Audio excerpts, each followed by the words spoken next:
Your boy Taj Bravado. And we are here after day one, round one of the NFL draft. And boy, your Atlanta Falcons decided to. Terry wasn't lying when he said he was going to be aggressive. You know what I'm saying? I think anybody rationally feels like we walked away with, in my mind, at one blue chip prospect who got some character concerns, and then another high potential prospect. I don't think who he is right now is beneficial, but who he can be later is proven to be seen. I'll open it with I think the pacing of this draft was really, really good. You could see that it was a made for TV product. And obviously we're not there this year.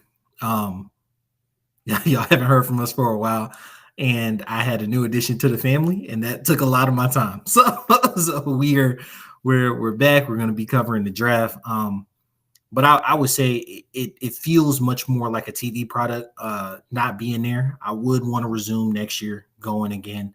Definitely do a lot from the draft, but like the pacing of it was really good. There weren't a lot of surprises early outside of that big trade up to 2. It wasn't a lot of surprises. And then I think the only noteworthy thing non-Falcons related is the fact that like Shedeur fell out the first round. But what was your overall thoughts on the first round, Taj?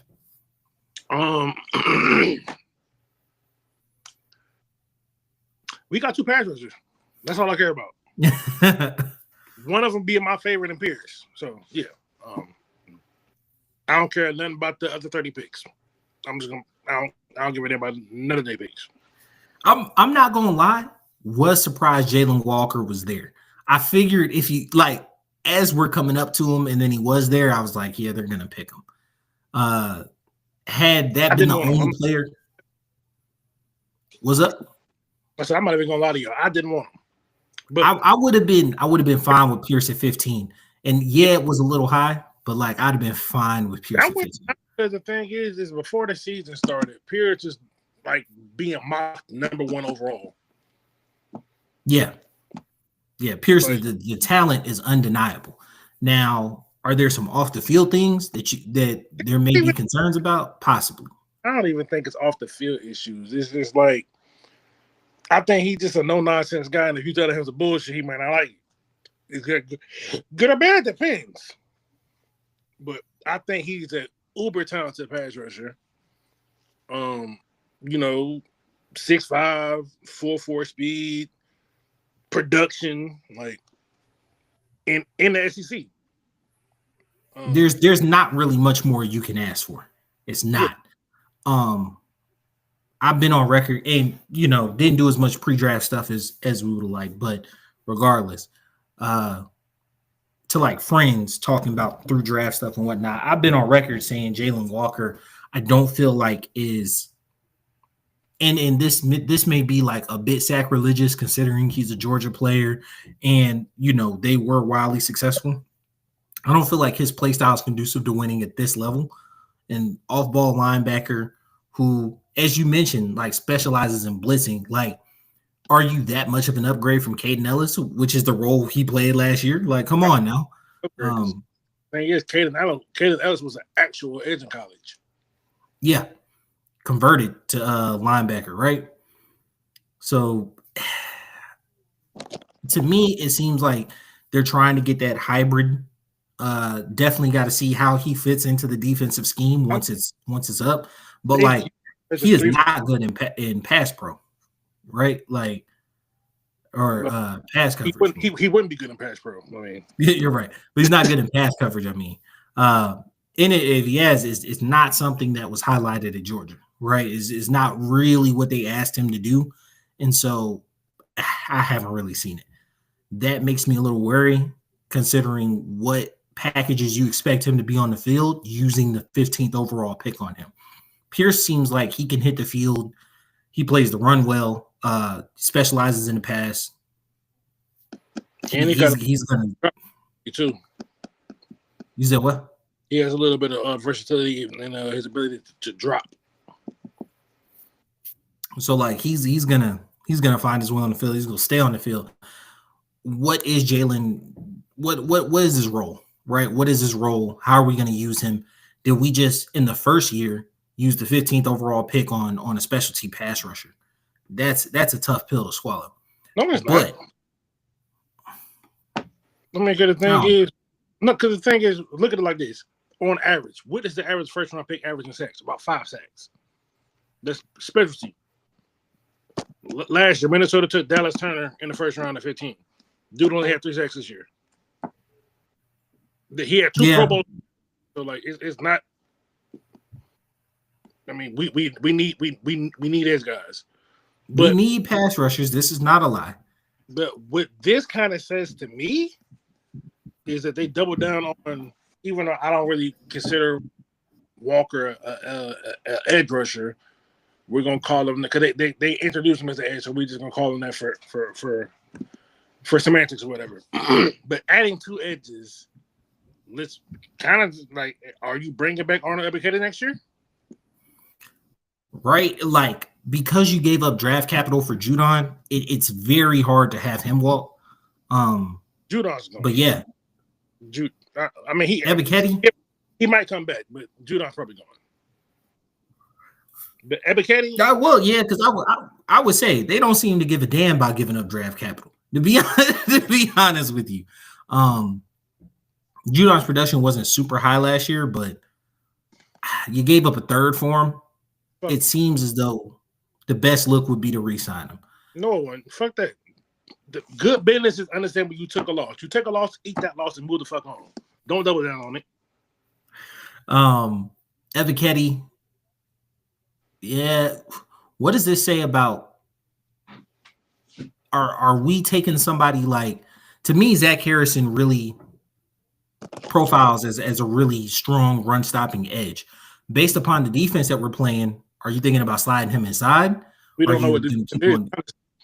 You feel what I'm saying? So like, I'm trying to make sense of it with the picks that we have because Pierce lines up on the outside. That's just you. I'm telling you, that just means Ebiketie out of here next year because he got to get signed. This is contract year, which is crazy because he's been the most productive over the past 2 years outside of Caden Ellis. You know what I'm saying? He has a career out 6 sacks. Yeah. Yeah, that's true. It's not like you're, giving up a 13, 14. Yeah, like 6 sacks. He hit his streaks, but he's probably gonna set himself up to make some money maybe. But like we talked about on kind of the end of season report card was the fact that like this defense has gone through several defensive coordinators. But the thing, you take 2 edge rushers in round 1 and you give your next year to get another one. I think it's going to be uber important to just have consistency on the defensive end of the ball going into next year. I'm saying I don't see them paying Ebiketie. Yeah. And I don't see it. Jimmy Lake is gone. Yeah, but Buddy that was in Jacksonville, he's not going to be a D coordinator anywhere, I don't think, next year. But you may find he's on the Bills staff. That's what I'm saying. Like you may find a spot with him in the league. Our first one, he's gone. He retired. First one was DPs. He retired because he was like 80 years old, 70 years old, but I'm rounding up obviously. He retired. Yeah, DPs here for 2 years. Then we had Nelson. Then last year we had Lake. Now we got Brick. So like when you're looking at it, one of these Brisk Kyle's guy, you may find a home somewhere else in the league. But yeah, I think you're like you may be spot on with your analysis there that he's setting himself up to make some money. Yeah, I mean he might have a breakout year, but it might be a point where we're like, well, do we want to pay you or do we want to just make sure? I mean, they could give him like a little cheap contract, a little short contract, but I mean, to me, this is his big contract. You know what I'm saying? Like, probably not going to get a third. Not anything substantial. Well, he'll get a third contract because he's still a quality rotational rusher, so he's going to have a future in the league. Yeah, but I'm saying not anything substantial. This second contract is the one you want to be. Got a call coming? There we go. 1 sec, people. 1 sec. Be coming right back with it.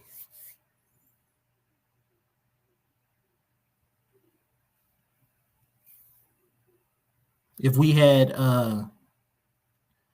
I'd love to hear y'all comments. I think a lot of people were excited about just the dedication to pass rushing, and you know that's kind of been the knock on this regime is the aggressiveness comes in later rounds, right? They have targets, and the crazy part is, you know what I'm saying? Like they're aggressive in second round usually, and those picks have panned out. Like it's not like you've just gotten terrible people, but like I think for a fan base, we wanted to see you make a move in the first round. We really wanted you to target the needs that we as fans have identified, and one of the big ones is the fact we can't sack nobody, we can't get TFLs. Like we do not control that line of scrimmage. I think that's important. Oh, what's up, Backman? What I was saying was that where was I going? I was just saying I think most people really enjoyed the aggression that the front office showed, especially in the first round. I mean, a lot of people probably don't. A lot of people, it's people that kind of got on both sides of it, right? You got people who are like, I love the aggression. People are like, why would you give for next year first? Honestly, I don't think the trade's that bad. No, to be honest, if you think Penix is who you think he is, like, you don't think that's a top 10 pick. But Penix aside, I don't think the value is that bad. Like, because basically what you did was you gave you. This is how I'm choosing to break it down. You swapping this year first. You swapping the Rams this year first for our next year first. That's even, right? Then, in order to do that, you just take our second for this year and take their third, and then we just give them a little something extra, just a 7th-round pick. But essentially, we traded back. You can look at it like this. You can look at it as we traded back into the third round, and then just added the first. Or you could look at it as we traded up and then we added the third. But it's like we didn't have a third, so the fact that we managed to add a first and still keep a day 2 pick is I'm happy with that. Yeah, and that was one of the things we had talked about was that like that second and third round, it was looking barren. You know what I'm saying? Like in terms of like we had a second, but it's like, hey, fuck it, you got what I believe is a top 10 talent in this draft. And now you got to, like you said, you got to pick in the second and the third. No, we don't got a second, but we got a third. We got a third. And we can still probably add more because I could see the Steelers is looking like a more and more likely landing spot for Kirk. Yeah, something that you brought up was like a 5 for Kirk. What you thinking about that one? Hey, shit. We could work the contract out. Like we could just pay $10 million, take Kirk, and then be on your way. Give it the 5th. Like we've already started re-signing. We've already started signing quarterbacks, right? Yeah, we signed Easton Stick because I feel like the move is coming. Either to we might wake up to the trade tomorrow. And if that's in the works, it makes sense not to. It makes sense not to pull the trigger on a quarterback because, like, it seems as though Cam Ward, the Titans were vindicated on, just like they had it in them that they need a quarterback and they, were in love with them. And for the Giants, something that I heard about like drafting quarterbacks, if the guy doesn't make sense because they were like, 3 is too high for Jackson Dart. It was like, if the guy doesn't make sense at 3, he doesn't make sense at 32. Right. Like in terms of trading back into the first round. And for me, I was like, I don't necessarily subscribe to that notion. I don't. But I do understand. I understand the premise behind it, which is don't pick a guy you're not absolutely in love with. And I think that's what it's like this, right? I understand what they're saying, but it's like this. You're not gonna go into the dollar store and pay designer prices. Nah. You're gonna pay what the value is, right? Always. And to be completely real, The Giants made that mistake before picking Daniel Jones at 8. Yeah, I think Dart. Even though you don't like Dart is apparently your Bo Nix, but I'm on the other side of it this time because I actually like Dart. I think it was a great pick for them. And it's not a fourth pick, and you pretty much gave up a compensatory pick, so you're not really losing anything to do that. Nah, you didn't give up too much to come back into it. Cleveland didn't come back into the first round, even though I thought they would for a quarterback. But they're sitting at 33. If you absolutely want them. You know what I'm saying? If you absolutely want them. But to be honest with you, same kind of thinking applies. Like, I don't think Cleveland's in love with Shedeur. I don't think Cleveland is in love with any quarterback in this year's draft. I think they do, but I just think it's in a position to where they can sit there and be like, we'll just take whatever one's left at 33. Because realistically, because I broke it down to you when we were texting earlier, like the Saints was probably the best chance for Shedeur, and then after that it was the Steelers. But other than that, there was not a whole lot of room in there because none of these teams need the quarterbacks. They don't need them. And the team that I thought would be, I still think is the absolute perfect fit for him is the Rams. Like, yeah, they could probably snatch him up before they sit, or they might trade up and use what pick they got from Mercer, something shit. Yeah, I thought now, don't get me wrong. I want Pierce over the Rams getting Shedeur every day of the week. I don't give a damn that hard. You know what I'm saying? I don't care. I don't care about him that much. But yeah, I definitely think that he's a perfect fit for them. But speaking on us, as you look into day 3, right? Or day 2, I mean. Yeah, day 2.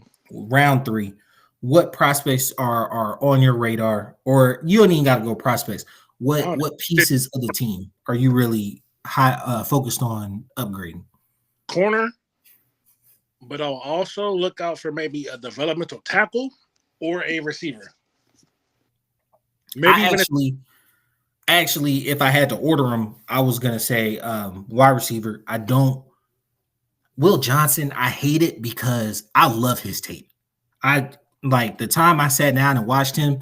If you just tune it all out, like take off the medical and just watch him play, he's good, bro, but you can't take the medical off though. You can't take the medical off, but he is amazing. Technique, his break on the ball, his interception numbers aren't exactly where you want them to be, but like he's good.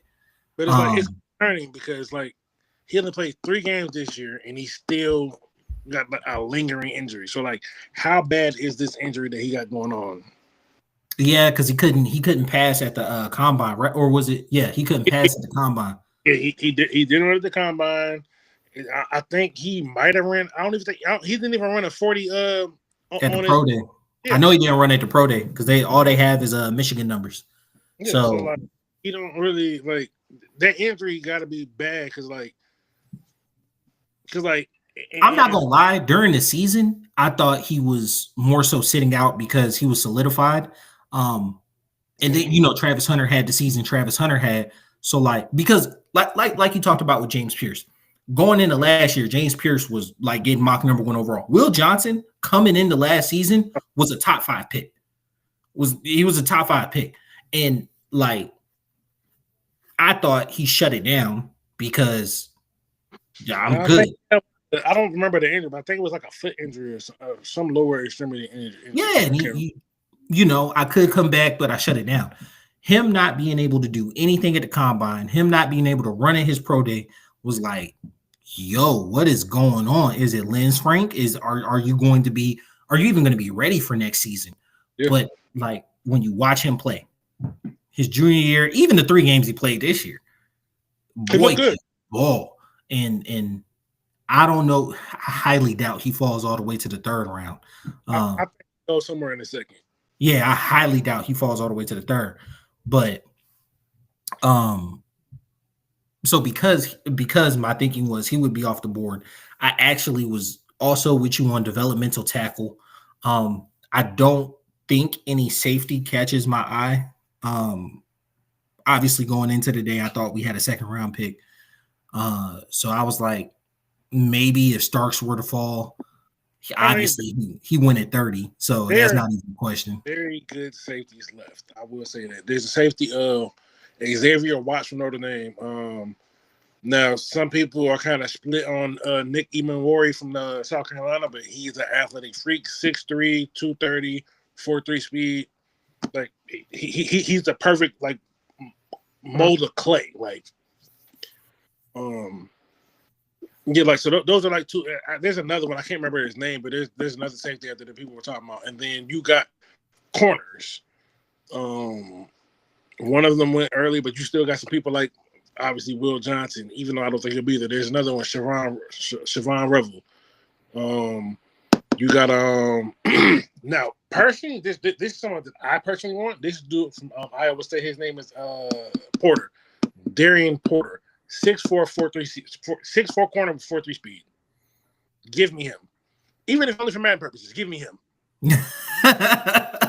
Just so the team fun to play with. You know what I'm saying? Like, yeah.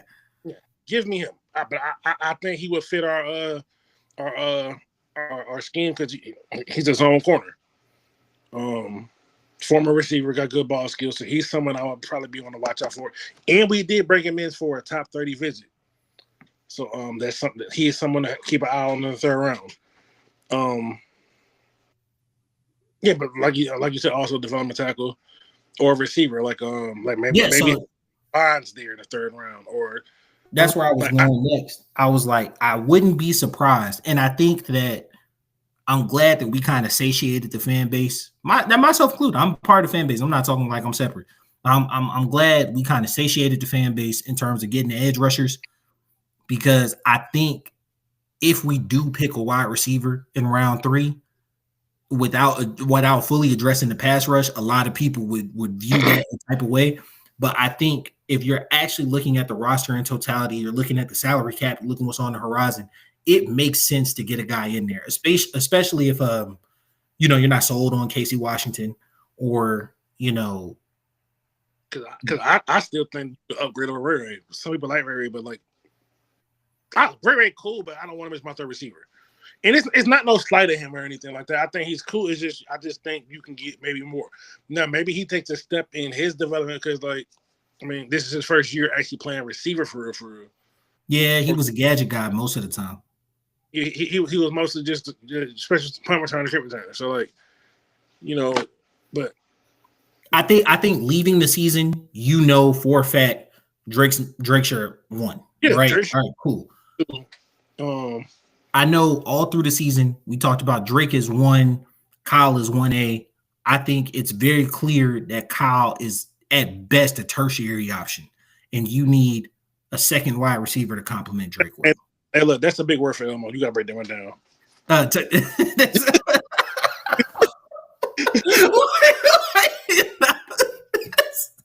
Stop. So Drake is your first option. Kyle at best would be your third option, right? Okay. Hey, look, using that word over my head. You got primary, secondary, tertiary. Come on, man. I ain't never heard that word in my life before. You were speaking a whole different language right You now. Read books. I know you.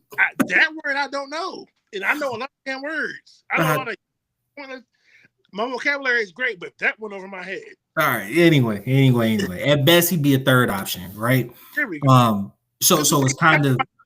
The viewers don't know what the fuck that means. They're like, so at best, right? So this offense was flowing at its best when you had a secondary receiver, right? Outside threat, inside threat, doesn't matter. Drake actually excelled when we moved him into the slot last season. So like having an outside receiver, what does that look like? Like you said, he also ate when he was outside with Penix, though. He did, because Penix is able to give him the ball. I think Drake about to pop off next year. I absolutely believe it. He ended the season with 1,100 yards and was 12, it 8? Don't show my boy 12. 1,200 yards, and then I'm missing the amounts of touchdowns off the top of my head. Hey, Terry, if you're watching this, pay him before the season, please. I'm gonna keep it a buck. I'm all for the if I'm Drake, I might not sign that. If I'm Drake, I might not sign that. Hey Drake. if I'm Drake, I might not sign that. Like because right now you could reasonably come to him with 20, 25, 26. Reasonably. You could go, what is that? What's that, 140? Sorry, Drake. You said 140? No. Yeah, 6 for you probably go 4-year extension, 5-year extension, I mean, which is 5 for 125. You roll his 5th-year option into it. Right, so basically you'll end up signing 6 for 145 with like $100 million guaranteed. Like just sign here. Just sign right here. When I tell you, I probably wouldn't sign that. And look, Drake, he don't care about you. I do. Nah, because like with Penix, you legit could have a 1,350 to 1,400 yard season. I mean, he could, but 9 to 11 touchdowns. Don't take money out the way so we can, be ready for when Penix get ready to get paid. I don't know, man. I probably wouldn't sign that. I would, because what Justin Jefferson got. Okay, first of all, you would definitely sign that. Oh yeah, me, because I'm a nigga, and I'm like, you would definitely. Yeah, no. If I was advising him on his business, that's 140,000. I signed it. Yeah, no. If I was advising him on his business, though, like as somebody who's looking over his career, I would most likely tell him to bet on himself this year because you look at his contemporaries. And look, we're not advising him on his business. We advising on the Falcons. Sign the contract. Yeah, because he's going to end up signing Devontae Smith. What times 12%? Devontae Smith. Just sign it, man. Just you a team player, Drake. I know it. Because look, we got to pay you. Then sometimes you got to be team of me. Like sometimes you got to be team of me. Like. Devontae Smith extension plus 12% will most likely be what he's in line for this season because he went 900 yards. Our offense about to get stupid expensive. Yeah, 900 yards, 800 yards, and then this year he hit the 12. Yeah, no. If he hits another season like 12, 13 with 9 to 11 touchdowns, boy, he in line for 31, 32. A year. And that's, you're right, because Bijan gonna get his money right after that. And Bijan looking like Bijan gonna get 25 a year. It's gonna get difficult. We gotta make some choices. And after Bijan, you gotta pay Penix. Yeah, but that means you hit on your defensive players. Hopefully. Which leads me to think if they're looking like the offense is going to be the horizon of the team, I highly suspect that we might even double, triple down on what we're going to do defensively. Because right now, the only defensive player we really paying like that is Bates and Terrell. AJ. Yeah. And Anyamata, technically. Yeah, technically. Well, ain't no technically. Anyamata, he's the third. He's like the second or third highest paid. So yeah. So your defense is already not being super paid. You've got a decently paid left tackle. You've got a high paid right tackle.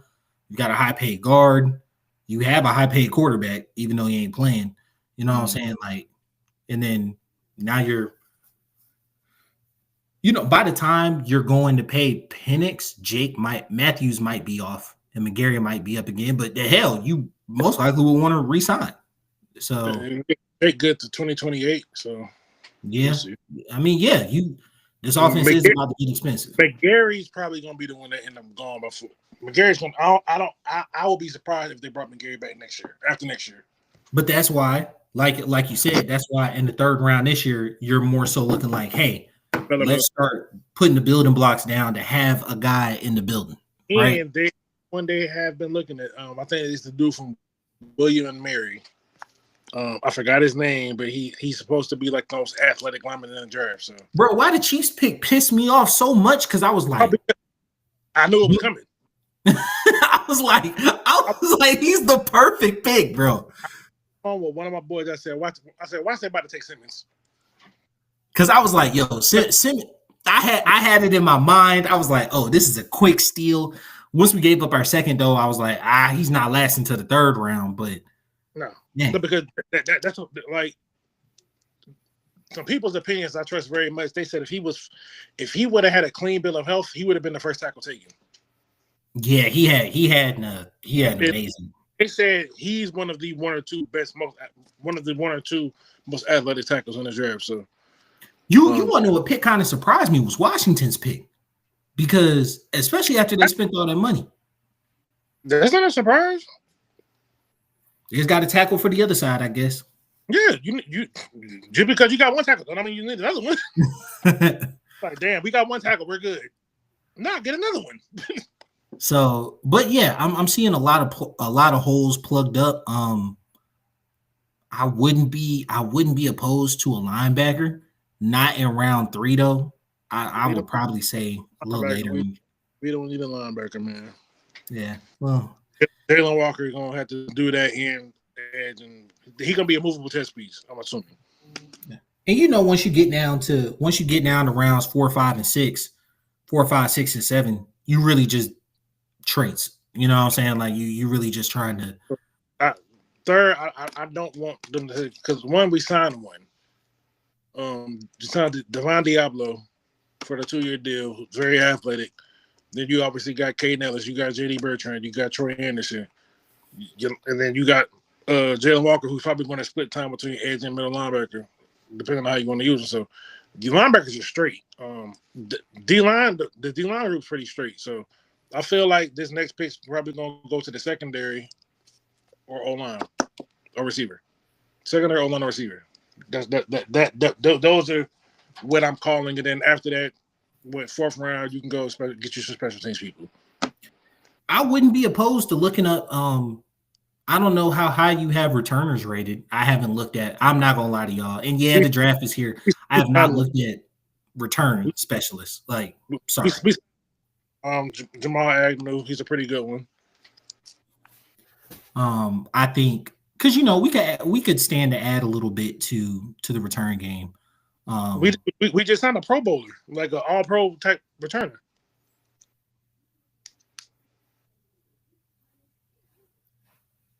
Did we? Yeah, Jamal Agnew.